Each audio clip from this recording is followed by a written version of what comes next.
Welcome, everybody. It is 1 o'clock, and we will go ahead and get started here. I now call to order this work session of the Anchorage Assembly on general obligation bond propositions. It is Friday, January 14. We are noticed from 1 to 2 p.m. We'll go ahead and start with the roll. Ms. Camacho? Ms. Allard? Mr. Constant?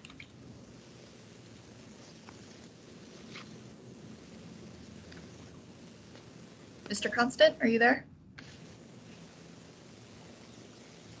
Come back to him. Mr. Dunbar? Here. Kennedy? Here. Ms. LaFrance? Here. Mr. Presberdia? Here. Mr. Peterson? Present.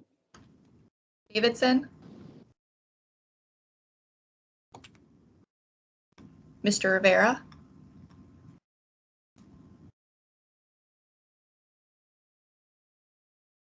Okay, Mr. Whittleton? And Ms. Zalatel? Ms. Zalatel is excused. And I'm here too, Desiree. This is Austin. Okay, thank you, Austin. And I believe Felix is also on. And Mr. Constant as well. Before we move on, are folks having difficulty unmuting? I don't know if we need to do a sound check. Please text me if you're having any troubles. I see. Chris, you look like you're unmuted. I was unmuted. It's working for me. I just wanted to Okay. Okay, I know it's been slow in the past, so I'll be sure to pause. Well, welcome everyone. I just want to first point out for any members of the public joining that documents are available on muni.org, and if you click on Assembly and then at the top, Assembly Work Sessions, you can get to the 7 documents that are posted. Before we take up each item, I just want to confirm from the administration who's here. I see a number of folks. Mr. Riswold is here. I am here, thank you. And Ms. Cynthia Weed, I see as well. Yes, I'm here. Is Mr. Cantor here? Yes, Madam Chair, I'm on. Thank you. And then I believe I saw Ms. Frasca join as well. Yes, ma'am. And some other folks too. And Okay, Ms. we will go. LaFrance, this is Ross Risvold. Kayla McEwen is a senior advisor at Masterson, partner to Steve. She's with us as well. And Carrie Salas is a senior paralegal with K&L Gates. She works with Cynthia Weed, our bond counsel. Great, thank you, Mr. Risvold, and thank you all for joining today. We appreciate you being here. So what we'll do is just go through the 7 documents, and again, these are posted online, starting with AO 2022-8, and then we'll move on to the 8S version, and then AO 2022-9, and the 9S version, and then AO 2022-10, followed by 2022-11, and 2022-12. And so as we take up AO 2022-8, we'll turn first to the administration. And this is an ordinance providing for the submission to the qualified voters of the municipality of Anchorage, Alaska, the question of the issuance of not to exceed $28,350,000 of general obligation bonds of the Muni of Anchorage to pay the costs of road and storm drainage capital improvements in the Anchorage roads and drainage service area. So I'll go ahead and turn to Mr. Riswold if you want to go ahead and start. Thank you. Suzanne, can I interrupt? This is Jamie. I just want to let you guys know I'm here. I apologize. Thank you, Ms. Allard.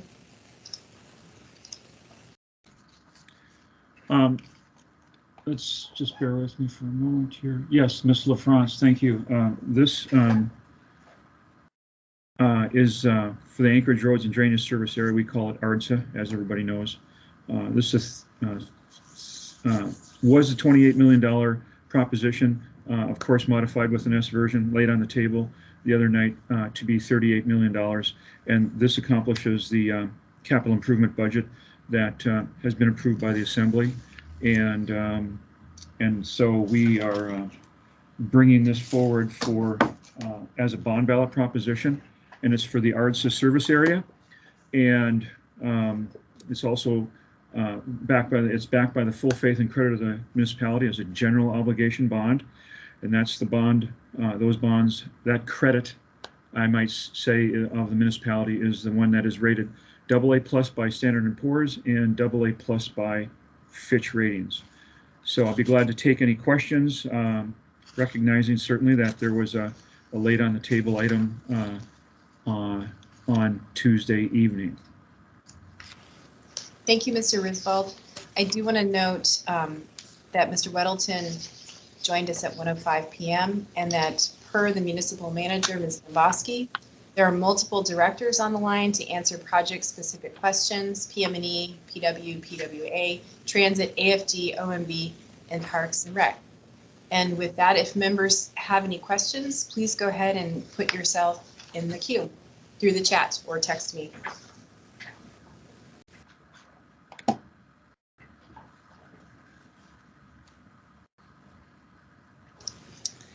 I don't see any questions right now, so we can go ahead and move on to the S version. And I will turn to Ms. Quinn Davidson and Mr. Dunbar. Thank you, Madam Chair. I think I'm going to start, and then Mr. Dunbar or Mr. Perez-Verdia might have comments. Just at the outset, I wanted to say thanks to Ms. Dombosky and to Mr. Frisk. We produced these projects that we wanted to add to the work or to the S version last week, and we're able to forward it to them and have them quickly work with Bond Council. So we had this document last week, but weren't able to get it reviewed by Bond Council due to us, not them, until Tuesday. So that's an explanation of the timing, and also just a thanks to them for collaborating and coordinating on that. I also wanted to mention that Forrest and Cameron and I worked on just 3 of the projects that are in the S version. I don't know anything about the others. We went through Desiree, the clerk's office, sent our information to her, and then a document was produced that contained all of the projects for ease. So Felix, or I guess if Meg's absent, it won't be her, but Felix can speak probably, I'm guessing, to the projects that they wanted included for Midtown. So before we get into the detail of the projects, I just wanted to give an overview, and a lot of you, probably everyone on this call is familiar with this, so I'll keep it short, but I just wanted to set the stage for why we're recommending that we're increasing the ARDSA bond from, I think it was about 28 million to 38 million. And I think the first reason to point out is that, as we all know, the state has historically provided substantial investments in our local infrastructure, and that has changed over the years. And I just wanted to remind folks of some of the numbers. So in 2012, PM&E alone, not for all of the departments, but just PM&E got $106 million in state grants for infrastructure. In 2013, the next year, it was 66 million. So, still twice or 1.5 times at least a typical bond we do. In 2014, it went down to 38 million. And then in 2015, it was nothing. So in a matter of just 9 years, we've seen significant state investment drop. And in fact, since 2015, over the course of the last 6 years, PM&E has only received 2 or 3.5 million from the state total in those 6 years. And this doesn't even take into account the drop in community assistance grants, which has also been a reduction of the resources that we've had from the state. So the bottom line is, even if we pass a robust bond package, an ARDSA package, we're not really investing in our infrastructure as much as we have been historically. The second point I want to make is that good infrastructure leads to increased tourism, decreased fleeing by residents, an increase in construction jobs, and as a result, a more robust economy. And some of you probably saw there were a couple LTEs this week in the ADN about bonds and explaining that very thing. One by economist Kevin Barry from UAA, who his LTE was titled, "Bond Items Would Help Anchorage Attract and Keep Residents." And the second one was by Shane Lentz, who's president of the Building and Construction Trades Council. And he stated that putting projects on the bond would, quote, "increase quality of life, improve public safety, and create good paying local jobs."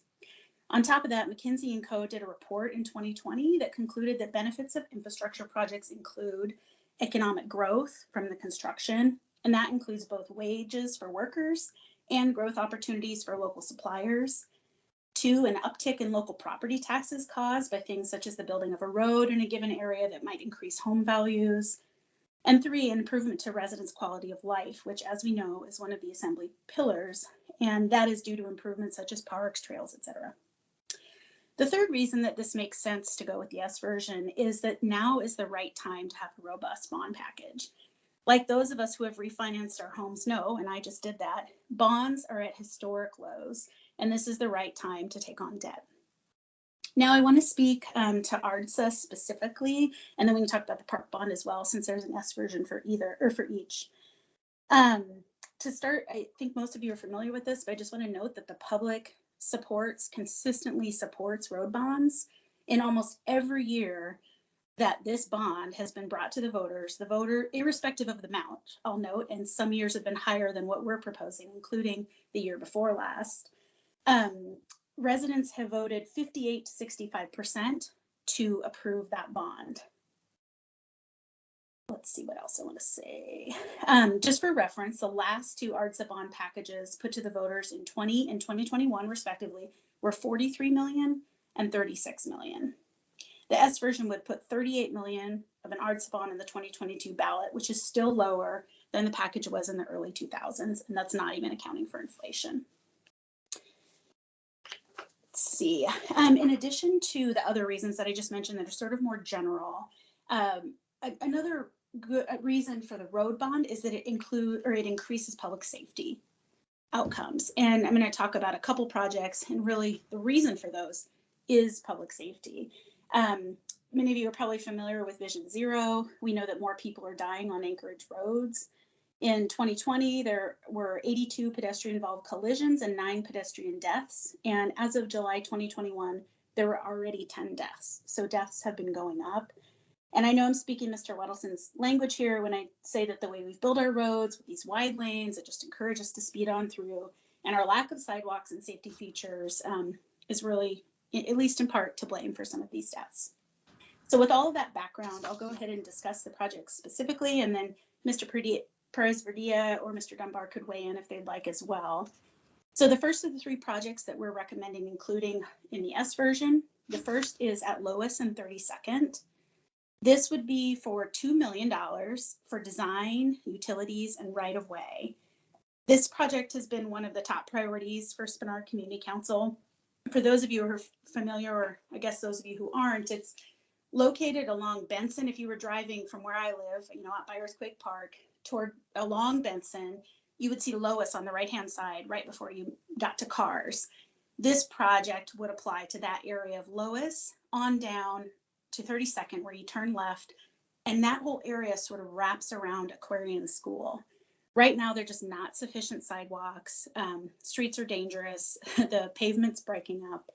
And this project has actually been on the CIP list that Spenard submitted, and has actually been on historic CIPs that the Muni put out. In fact, this is set to, and Lance or someone else Kent's here too, I think. Correct me if I'm wrong, but it's set for 2023. So we're really just moving it up. The next project is 32nd and 33rd, and Felix might want to talk about this as well. This is actually a Midtown project, but Spenard really supports it. And the reason for that is because there's a project that has been ongoing in Spenard that sort of ends, an upgrade project that ends right around the AWU building, and then this one picks it up. And so if we don't continue work on this project, which includes public safety changes, we'll just have sort of a dead end at the end of the Spenard portion.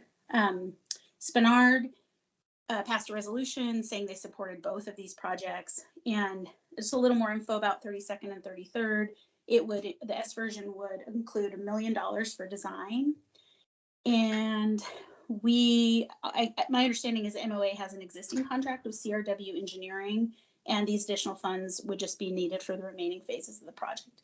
And again, this one is actually on the CIP list for 2023, so we just be moving it up a year. I'll note as well that Turnagain Community Council also supported the Lois and 32nd, the first one I mentioned. And this next one, the Fish Creek feasibility study, is supported by both Spenard Community Council and Turnagain Community Council. Some of you who were on the body a few years ago probably remember that Eric Croft and I brought a resolution, and I think it was passed unanimously. So those who were there at the time voted for it, to support looking into daylighting Fish Creek. Fish Creek runs all the way through town, from its outlet where we're familiar at near the lagoon, runs all the way through town, sort of zigging and zagging, piped a lot of the way underneath buildings and roads, etc., all the way to Cuddy Park. And so Spenard and other residents have been really interested in exploring a daylighting project, which means bring the creek above the ground, take it out of the pipes, build trails along it potentially. And I think some of you who have been to San Antonio are familiar with that style of community amenity where you have a trail running through town that people can bike and walk along, and really brings in tourists, not to mention increasing the quality of life for locals.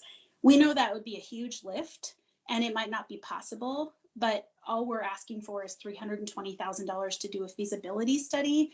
It's been a few years since we did the pass a resolution, and my community is eager to see if it's even possible and really just answer that question to begin with, and then we can talk about what's next. And this has been the number one priority for the Spenard Community Council for a little while. It would also be helpful for developers. I just recently talked with a developer in Spenard who is interested in building something, but there's always this question of, well, what if Fish Creek comes into play later? Where is it going to be? Do I need to provide an area if I understand that my property runs over the historic Fish Creek? It's just provided some uncertainty. And so this would give developers a little more certainty as they go forward. And I think that's all I have. So if Cameron or Forrest wants to add anything, I'll let them do that now. Thank you, Ms. Quinn Davidson. Mr. Dunbar, do you want to add anything? I don't have anything on the specific projects. I'll speak a little bit to the park bond. I will say that one thing, and we can have this debate, of course, on the floor on the 19th, but I think it's important I'm sorry. We're just doing the ARDSA one now. Do you want to speak to? No, I know. This is just okay. Overall to the concept of a larger bond. I think there's been an unfortunate conflation between these bonds and the cash pool issues that did drive the reduction in the, or at least partially drive the reduction in the bond rating. And we still have an excellent bond rating, but it's important if you look at the report and why, that reporting agency or rating agency rather actually did the downgrade. They think that our debt load is very reasonable, and indeed has been shrinking as a percentage of our economy, but it's the cash pool issue, which is a FEMA issue, right? And the bond doesn't impact the cash pool in a similar way because, of course, it comes with a funding mechanism. And so, for the reasons that Ms. Quinn Davidson stated about the impact on the economy and the low interest rate right now, I think it makes sense. But I also think it's important that we don't conflate it with the cash pool issues that are really, really driven by FEMA reimbursement. Thank you, Madam Chair. Thank you, Mr. Dunbar. And before I go through the general queue, I'll go to Mr. Perez-Verdia and then Mr. Rivera, since there are projects in their areas proposed here. So Mr. Perez-Verdia. Thank you, Madam Chair. I think Ms. Quinn Davidson hit all of the major points that I wanted to make. Just wanted to re-emphasize that these projects are our top priority for our communities, that the community councils have voted and strongly support them. They are already on our planning. We're just moving them up. And I just really want to emphasize the historical narrative that Ms. Quinn Davidson shared, that this bond package that we're proposing is still very much within the range that we have seen historically or lower. And so we feel strongly that this is a proposal that will be accepted by the voters and will make a big difference within our communities. So just really encourage members to support this. Thank you. Thank you, Mr. Perez-Verdia. Mr. Rivera, and then Mr. Weddleton. Mr. Rivera? Thank you, Madam Chair. So yeah, I just want to talk briefly about the two projects which both Ms. Zalotel and I are encouraged to see on the S version of the bond. So first is the 32nd and 33rd project, which Ms. Quinn Davidson already talked about a little bit. You know, that is a particularly important project when it comes to public safety in Midtown, and in particularly pedestrian safety and bicyclist safety. As folks know who perhaps try to traverse through Midtown on a bicycle, it is not an easy endeavor. And so this project is particularly important for making this just much more pedestrian and bicyclist friendly to traverse through Midtown and then to Spenard. And it's going to be, I think, the first or one of the first projects in Midtown once it's completed that's going to really work off of the complete streets model. And then the second project has to deal with 48th and Cordova. That is a particularly important project because there is a strong possibility of some permanent supportive housing being put up in that area.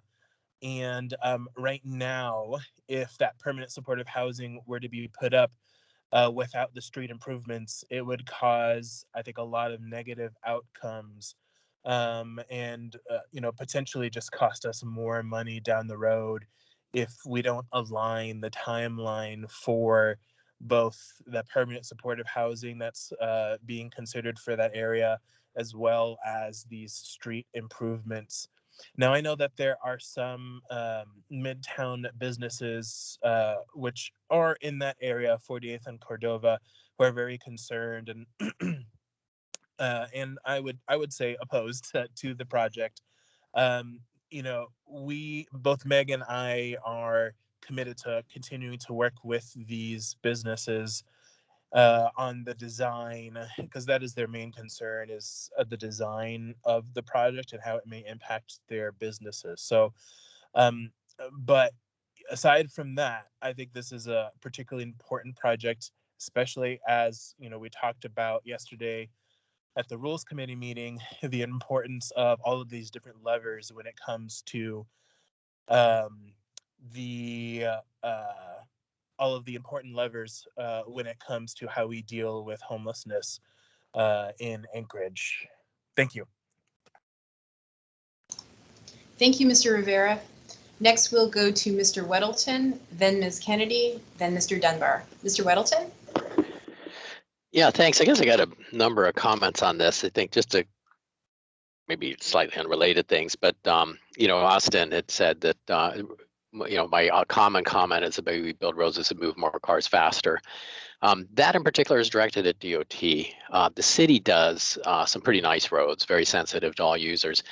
And I would say that the Spenard Road is really the first that embraced complete streets, and that, the Northern project and even the Southern one many, many years ago went a long way towards that. So we have a good record with building roads that are very sensitive to more than just moving cars, and that's been very important. And that's in our standard processes now. Kind of broadly on all of these, I know that ARJA bonds typically pass, and this one would not be far more expensive than what we've seen in the past. But I do think the mood of voters may be different. And looking at Forrest's comments, saying, well, these are different than the down, a small really downgrade in our bond rating. But people do think about that, and they think, okay, well, we're taking on long-term debt when we pass a bond, and we don't know 100% that we're going to get reimbursed for all that FEMA spending. I'm counting on it and optimistic, but with that uncertainty in there, we will have to fill the hole some way, and that would be through increased taxes. So that would compound on top of these bonds, and that conversation will be out there when we go to vote on these, whether it's this one or the parks. So I think having some restraint on increasing them is pretty important, because this may be the year. Things are very different now. We're in a pandemic. There's stress from that. All these different conversations going on. Could be the year that an arts bond simply doesn't make the cut. And but each of these projects on their own, I think are very valid. There's nothing wrong with them. I think that's why they're on our lists already.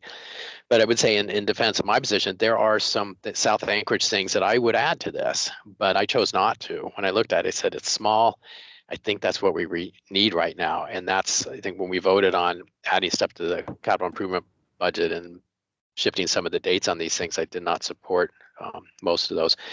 But and this is an issue I don't know if there's an answer to, but we have this huge infrastructure bill coming. We don't know totally what we'll get, but we do expect for our federal funds for AMATs to increase about 40%, which is I think 9 million or something like that, 9 to 10. So a lot more money for that. So we'll be moving projects probably up sooner with those funds. And at some point that starts to clash with these projects that we would fund through these bonds. And we start running out of workers. So we need to do a couple of things. One is we want to make sure, if we don't do enough bonds now before that infrastructure funding kicks in, we may lose workers, because they're going to go, we don't have big projects. They need work. They're going to leave town. And we know we have a lot of people in that workforce age leaving town. On the other hand, we want the timing on these to be respectful, that if they clash with those infrastructure projects, the federal infrastructure funded projects, we'll have the opposite problem. Too much work, not enough workers. So, some of these, we pass them this spring, 2022, they get studied, and they won't really hit the ground as a project for 2 or 3 years. So, and that's something I don't know, the people here with PM&E would have more thoughts on that timing, but it is something that we need, if not this year, the next year or the year after, be thinking we don't want our bond projects crashing into those infrastructure projects. And I think that hits some my key points. Thanks. Thank you, Mr. Weddleton. Ms. Kennedy, then Mr. Dunbar, then Mr. Rivera. Ms. Kennedy? Thank you, Madam Chair. I share some of John's thoughts just in terms of how we might be able to take care of the infrastructure funding. But my biggest concern is kind of more of a big picture thing. I know there was a comment that said bond rates have been at historic lows, but I don't know, probably most of you were not around when they were actually historic highs, and I was. And one of the things that was going on at the time was there was a lot of government money going into the economy. Inflation was increasing. I mean, we ended up in the early 80s with inflation rates of about 15%. And I was in the middle of trying to buy a house in 1981, and literally daily, the cost of that mortgage, the interest rate crept up little by little. So we ended up buying at a house at a 13% interest rate. So what I'm concerned about now is that, yes, we've had low interest rates. I mean, we had, I think the interest rate for like a year before, like in 2020, inflation rates were really low. But last year, 2021, inflation crept up. The most recent figure I've seen for 2021 was 6.9. The White House said, yeah, this won't continue. Well, they said this week that yes, it probably will, at least till the end of the year. And as inflation increases, then typically so do bond costs. So anyway, I was just wondering if there had been a discussion in the administration or even with bond counsel about what the ultimate cost of those bonds are. We might get away with a cheap rate this year if we sell some this year, but it's pretty inevitable that with inflation, we're going to see higher rates. And so I'm just wondering if bond counsel or like I said, the municipality has done any forecasting for what it actually looks like maybe a year out or 2 years out. If there's been any kind of a forecasting on what the actual bond appetite will be out there and what future cost projections there might be. Thank you, Madam Chair. Thank you, Ms. Kennedy. Mr. Risvold or Ms. Weed, would you like to respond? So through the chair, Ms. LaFrance, Steve Cantor and Kayla McEwen, our municipal advisors, are available to respond to that kind of question. We at the municipality, we do not forecast, as a precursor to their comments, we do not forecast interest rates. Just so you know, we sell debt when we need the funds, and we do not try to time the marketplace because generally you're going to be wrong 50% of the time anyway. But we sell debt only when we need it to support the programs that are authorized by the Assembly, in this case, general obligation debt. Steve, do you have any comments for the Assembly members?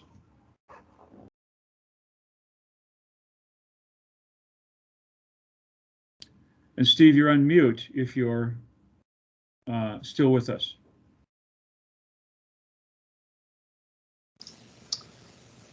Kayla, do you have any comments for us? Sure, Ross. I'm here. Kayla McEwen's here. Yeah, I mean, I agree with Ross. When we look at these bonds and sizing and structuring, we don't like to forecast because normally we're looking in a few months away from when we're talking about funding the projects and issuing the bonds for them. I certainly agree that, I think, Ross, you can agree for a long time we've been saying we're at all-time lows, and it has continued to impress us all how long rates have stayed this low. But ultimately, I think everybody expects them to rise. It's just, we can't really take out, unfortunately, a crystal ball that can indicate when that'll happen and how to really properly project how to build that into future debt projections. Thank you, Kayla. And Ms. LaFrance, this is Ross again. We, an Assembly member mentioned earlier, I'm not sure who it was, but correctly commented that a list of projects of $38 million, that takes time to get them rolling. They have a process they go through, evaluation, study, design, and then ultimately digging in the ground, so to speak. And that takes a couple of years or more to do that. So the market, we don't go to the marketplace until, as I mentioned a moment ago, until we need to. So we wouldn't sell $38 million of bonds right after, say, these were approved by the voters. We would only sell them over time, and sometimes it takes 3-4 years to sell these, if not longer. And that's an interest rate or an interest rate environment forecast that nobody can correct and nobody can project correctly. And so that's our comment at the moment. Thank you, Mr. Risvold, and thank you, Ms. McEwen. Can I follow up on that, Madam? Yes, and if you could just rather quickly, Ms. Kennedy, I'm noting the time that we have about 25 minutes left and we're just on the first one. Oh, thank you. I appreciate that. And really this kind of concept would apply to any of the bonds that we put on the ballot. So I appreciate the opportunity to kind of flesh this out a little bit. But Mr. Risvold, thank you. I mean, I agree with that concept or the idea that you don't necessarily know and you hate to forecast. But that leads me to another question then.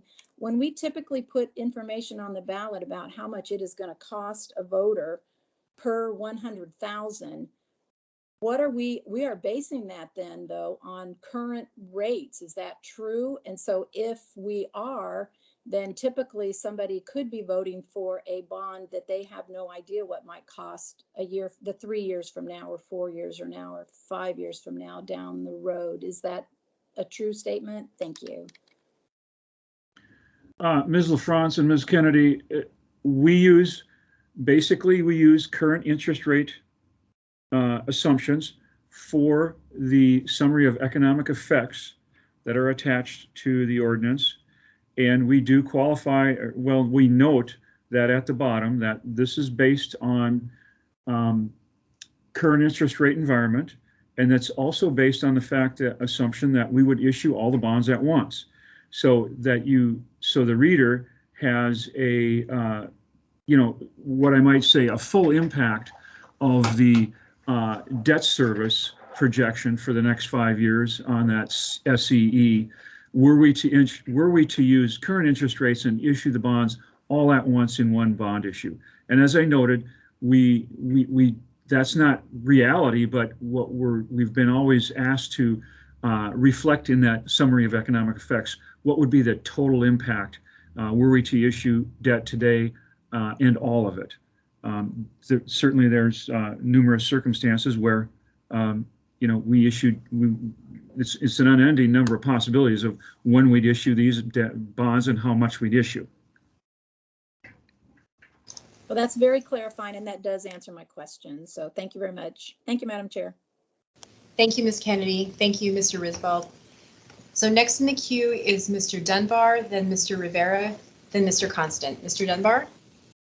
Thank you, Madam Chair. And the talk about delayed sale of bonds and the the potential for interest rates to rise in the near future sort of is an argument that means we should basically pay.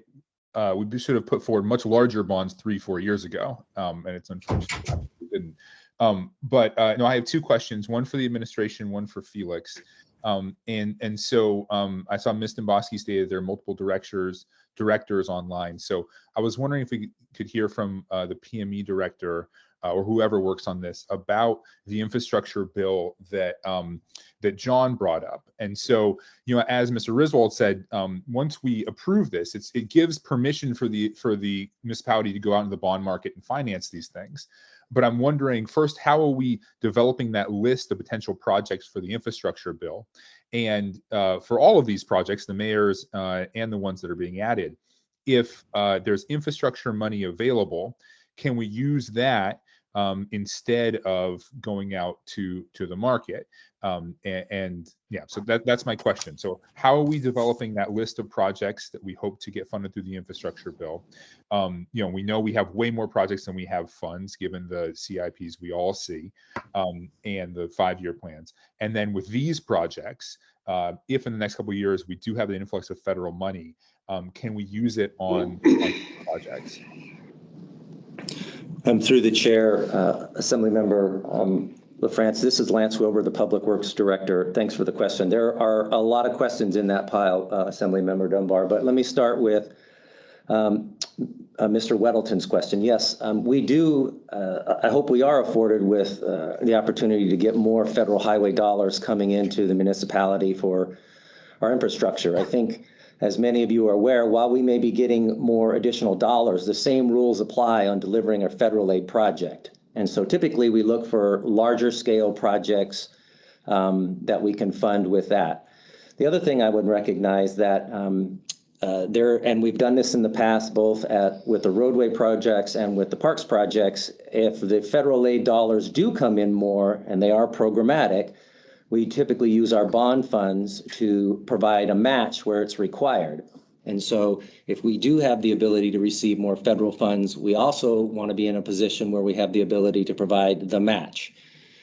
We are very thoughtful about the projects that we put and recommend for federal aid as we do for bonds. And I guess the last comment I'll make is, delivery of a federal aid project is typically not as timely as we are able to do if we had state funds, and certainly if we have local dollars. Local dollars we can basically turn into projects right away and see results in a year or two. federal aid projects, that's not necessarily the case. So when we are looking at our list to provide on what we might want to provide to the administration and others on what our projects might be for the new federal infrastructure bill, we're going to be looking at significantly larger projects or larger programs of projects that either one, typically, particularly in the last couple of years, are not ones that are, or they would consume too much of any bond program, whether it be a facility or a roadway project or a trail project. So, I mean, I think there's a benefit certainly to both. And we don't look at one color of money is always the best solution for every single project. Thank you, Madam Chair. Thank you, Mr. Wilbur. Thank you, Madam Chair, and thank you, Mr. Wilbur. That was very good, very informative, and I appreciate it. The second question I had was for Felix. So he mentioned with the 48th Avenue Cordova reconstruction that it was partly working in concert with a supportive housing project. Which supportive housing project are you speaking about? Because I'm thinking about the ones the municipality is directly involved with right now, and I don't think they're there. So is that one of our projects, or is that a nonprofit that we're aware of, or am I just misremembering something? Thank you, Mr. Dunbar. So for the question, so the project is one that's being put forward by Providence, and no, it is not one that the municipality is directly working with through the facilitated process. Does it have a shorthand? Does it have like a name, the project, the supportive housing project? It may, but I don't know it off the top of my head. Okay, thank you. Thank you, Madam Chair. Thank you, Mr. Dunbar. Thank you, Mr. Rivera. Before I go to Mr. Gates and then back through the queue, I just want to read a comment in the chat that was made by Ms. Quinn Davidson. As to Lois and 32nd, which is the largest value project, the actual work could begin soon. We have already done substantial design, and the $2 million would include utility and right-of-way work. Mr. Gates? Thank you, Madam Chair. I just wanted to speak briefly to Ms. Kennedy's question and Mr. Risvold's response about the costs and the interest rates that might be different in the future. And I just want to emphasize that the ballot propositions before the voters are very carefully worded and developed over years, I want to say decades, by attorneys, a number of them. And what they do say is the amount of the bonds to be sold isn't capped, like here for arts at 38,170,000. They can't go to 171,000, but the rest of it, the cost of maintenance and operations, we have a cost here based on current best information on costs, but the tax cap is increasing the tax cap. The tax cap has a built-in language for inflation, and then the amount of the costs for debt service and so forth for each 100,000 of assessed taxable property value. The propositions very carefully insert words approximately this amount, approximately $9.77 to each hire the bonds, and approximately 27 cents for annual operations. And that's because of those unknown factors in the future, right? So approximately gives us that little leeway for those little fluctuations that might happen. And the voters authorize that. And thank you, Mr. Gates. I will come back to Mr. Rivera as he had to step away. So Mr. Constant, you're next. Actually, my question's essentially been asked and answered. Thank you, Mr. Constant. Okay, I think we can go ahead and move on to the next one, which is Madam ordinance Chair. number. Yes? Sorry to interrupt, but I think Mr. Rivera wanted to speak to a couple others, and then Mr. Gates should speak to that timing language as well. Thank you, Ms. Quinn Davidson. Mr. Rivera had to step away, and when he's back, I will go to him next. And then that's fine if Mr. Gates wants to address that language, which is in both 2022-8S and 2022-9S. So Mr. Gates.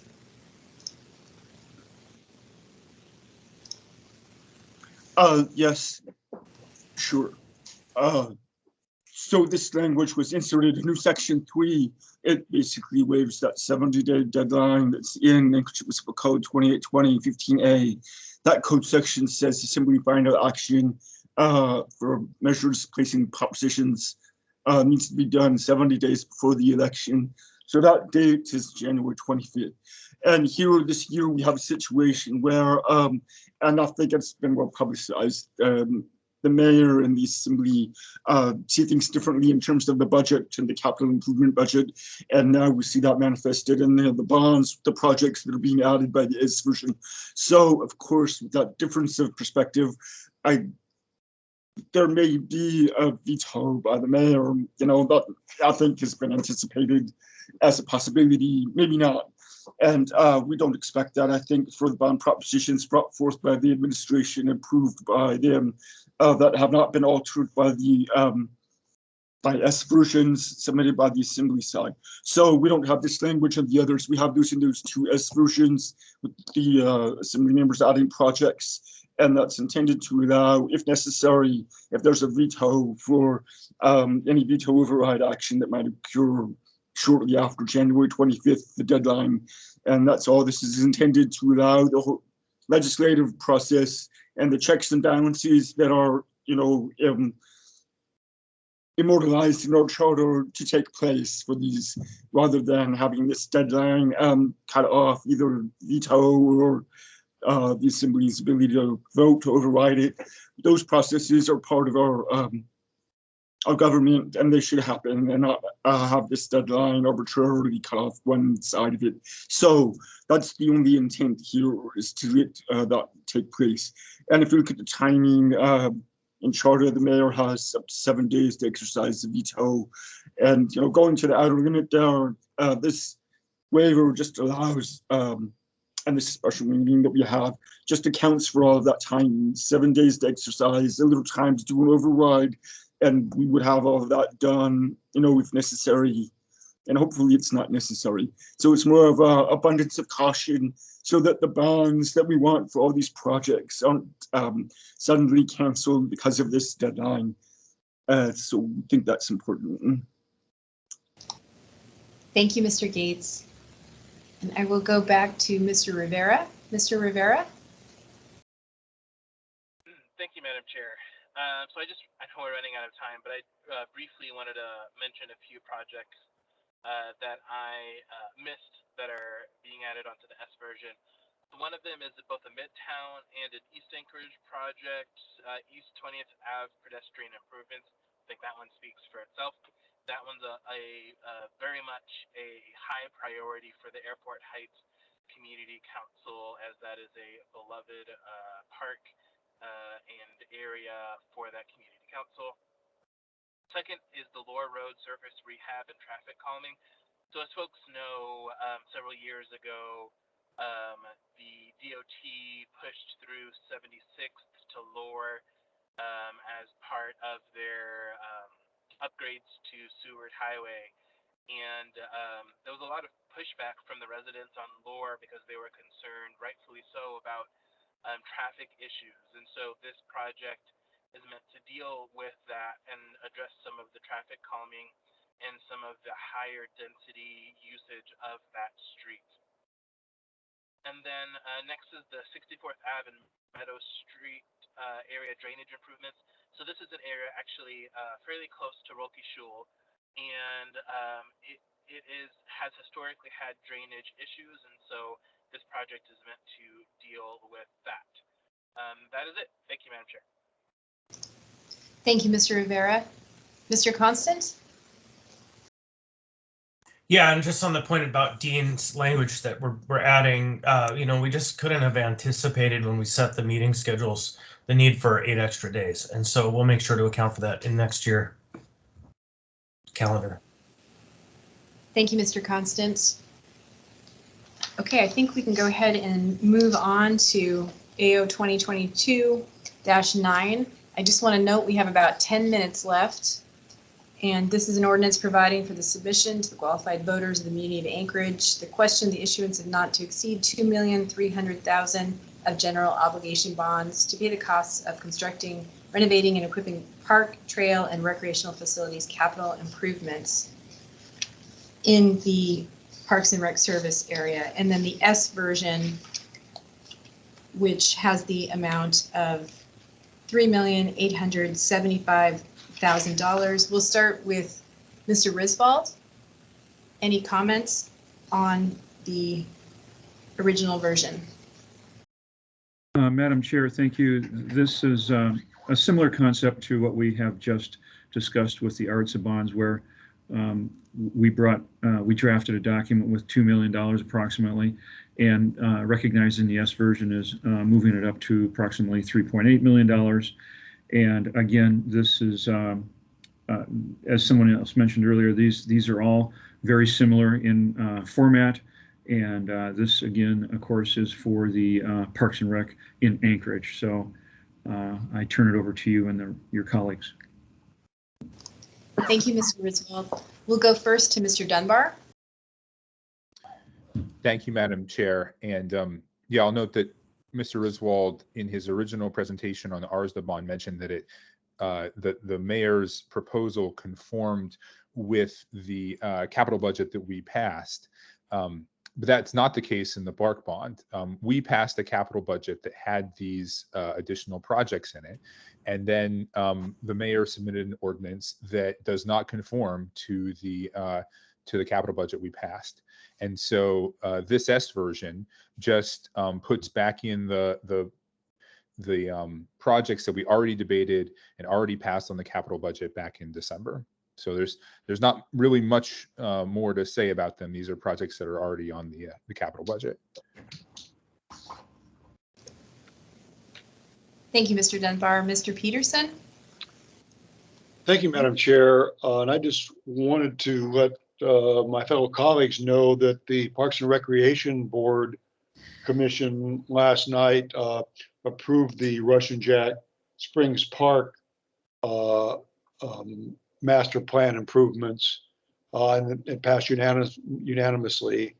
And so there's definitely some support from them for moving these projects forward. Thank you. Thank you, Mr. Peterson. Ms. Quinn Davidson, did you want to add anything? No, nothing for me. I think Forrest said it well. Thank you, Ms. Quinn Davidson. Okay, I don't see any other members in the queue. So we can go ahead and continue to move on. And at this point, we have 3 more ordinances. And Mr. Risvold, I don't know if you want to speak to each of those in the remaining time.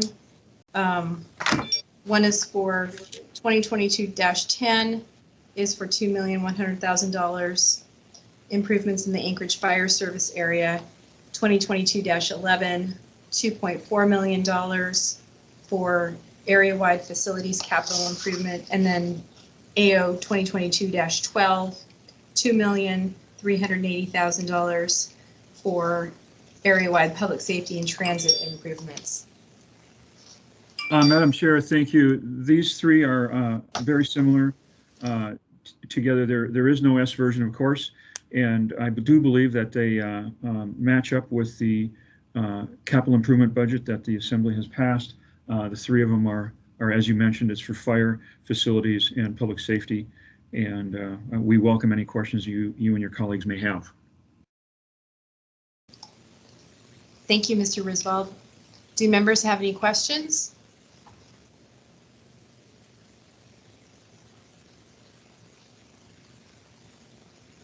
I don't see anyone in the queue, but I'll give it a few seconds here because I know it can take a moment to unmute. Okay, I don't see anyone. So thanks to all of you who joined and to members of the administration for your participation. And these will be before us at the special meeting on January 19 next week, starting at 6 p.m. in the chambers. So again, thank you. Seeing no one else in the queue. We'll go ahead and adjourn this work session and see you all at the next one, or some of you anyway, at the next one at 2:10 p.m. Thank you.